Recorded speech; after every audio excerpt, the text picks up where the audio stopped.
Well, we have another cat-tastic episode for you today because I am here interviewing Frog.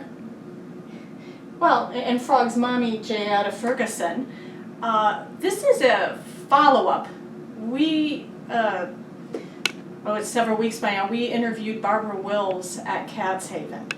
And Jaetta reached out to me and said, I adopted a cat from Cats Haven. Would you be interested in doing a follow-up?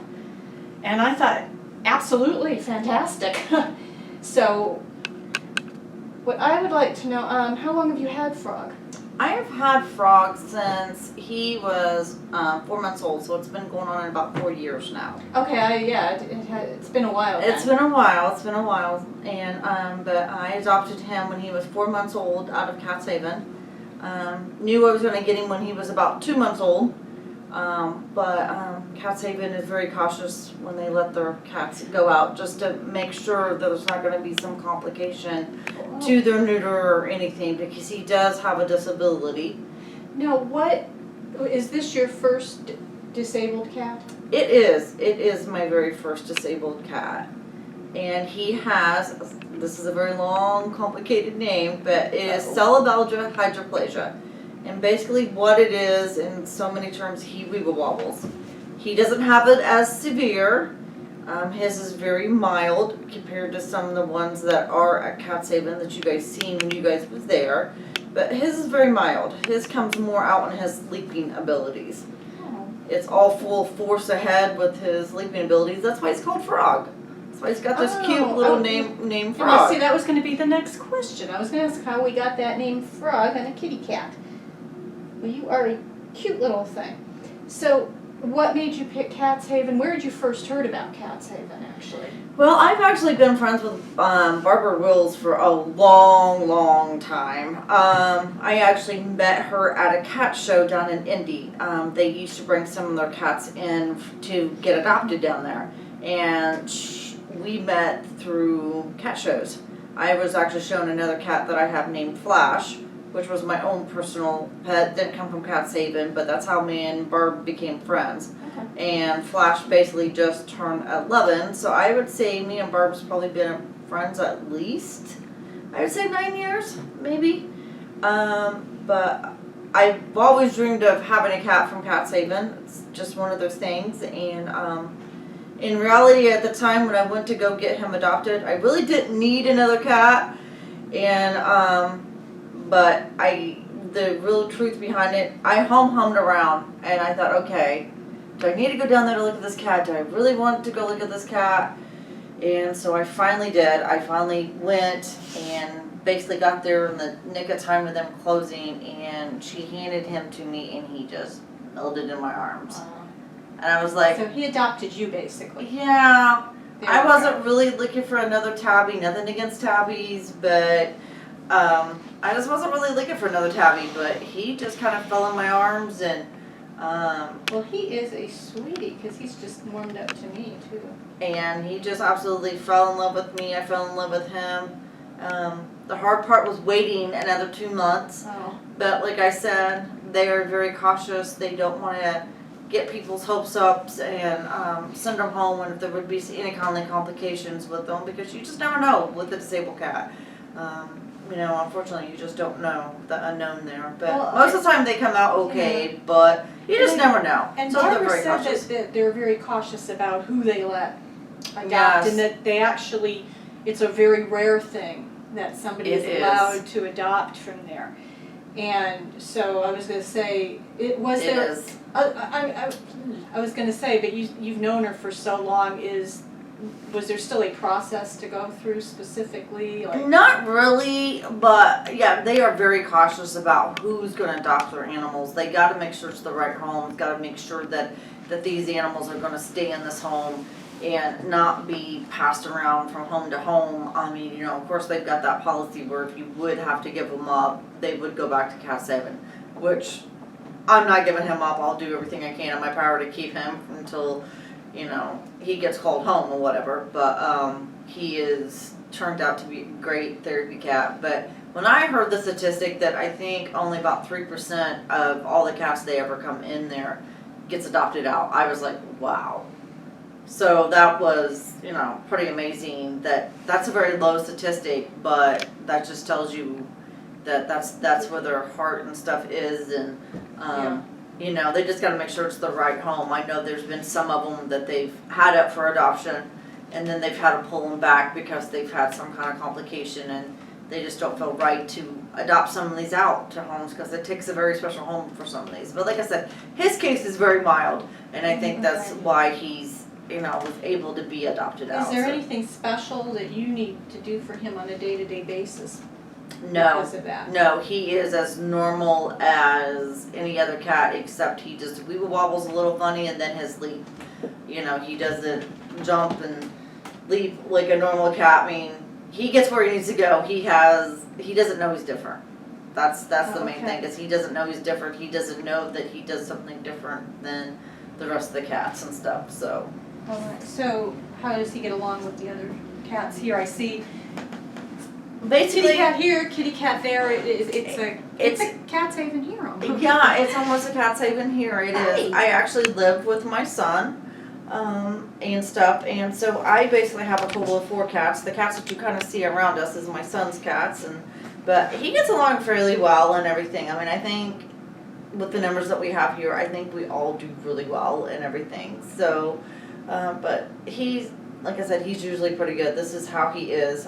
We just went to a pen event yesterday, and everybody couldn't believe that we went to a dog event. And, oh, wow. And everybody's like, why is he so calm and cool and docile? And I'm like, this is just him. He's just a really good cat. And this is the reason why I have turned him into a therapy cat. And he just sits there so nicely. Now, I am noticing, too, what is this? Your This shirt? is Love on a Leash. This is the group that we're with. He actually has his own little badge that says that he's a certified therapy cat. Oh.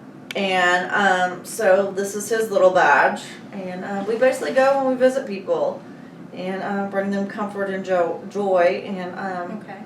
we've done nursing homes, we've done preschools, we've done our local college here and stuff. But our heart that we have is with a company called Samaritan Caregivers.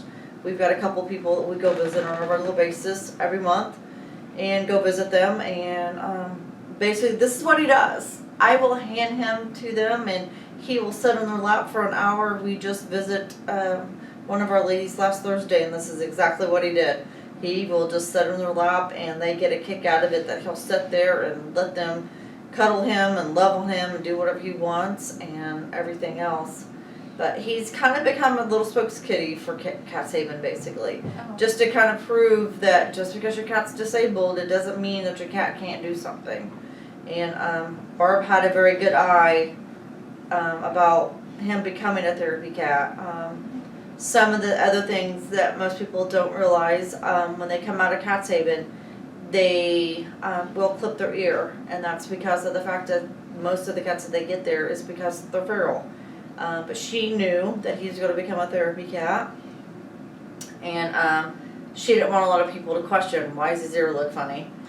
And so out of respect that we was going to do this, and most of the time they don't leave there without their ears being clipped, just because of the fact is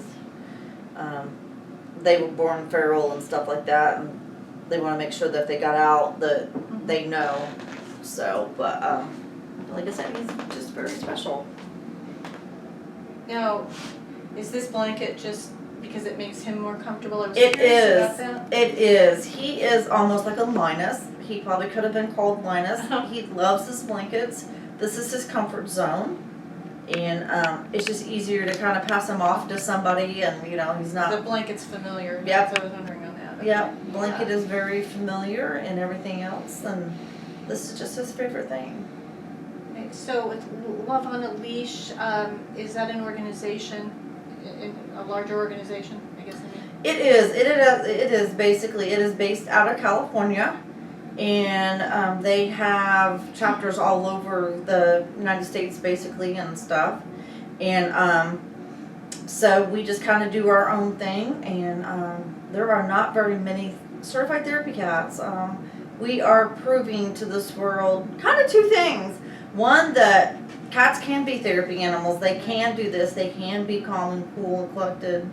And, you know, because that was the one thing out of everybody's mouth yesterday at the pet event was like, my cat can't do this. My cat's not going to sit here and do this. My cat would be freaking out. And the other thing is with his disability that, you know, even though he does have a slight disability, he still can live a very full life and do whatever. And be very loving. And yep. Oh, yeah. Yeah, you have a very common effect, don't you? Yes, you do. See? Yes, you do. Sweet. So if somebody wanted to help Love on a Leash, where would they go? What could they do? Basically, they could get online and just Google Love on a Leash, and it's going to pull up the main account that is out from California, and anybody and everybody can donate to Love on a Leash, and it just helps kind of defray the cost that we do, because like I said, every year we do pay a renewal fee to get, you know, to continue with his certification. I could kind of explain the process of how to get certified as a certified therapy cat. Basically, we basically got to go to the vet and get an evaluation. The vet's going to say yes or no. As long as the cat is not biting the vet, is not being mean at the vet, pretty much they're going to pass the evaluation. Then after the evaluation, and then you're going to do 10 visits. They recommend you go with somebody that's already kind of done this, but you know, it's not possible. I mean, you know, it's not a chapter in every city, so sometimes it's not impossible. So you just basically find a nursing home, somebody that's willing to allow you to come in, because nursing homes, all they want is the cat is to have his shots. So you go in and do your 10 visits, you have somebody help you fill out your paperwork, and then you get a certified therapy cat, and then every year you renew it. And you just kind of, like I said, just kind of keep spreading the word that these therapy animals are good for everybody. Well, thank you for visiting with us today. No problem. You are a sweetheart. Yes. So, Now see, I'm just drawn in. Totally. And we will see you next time.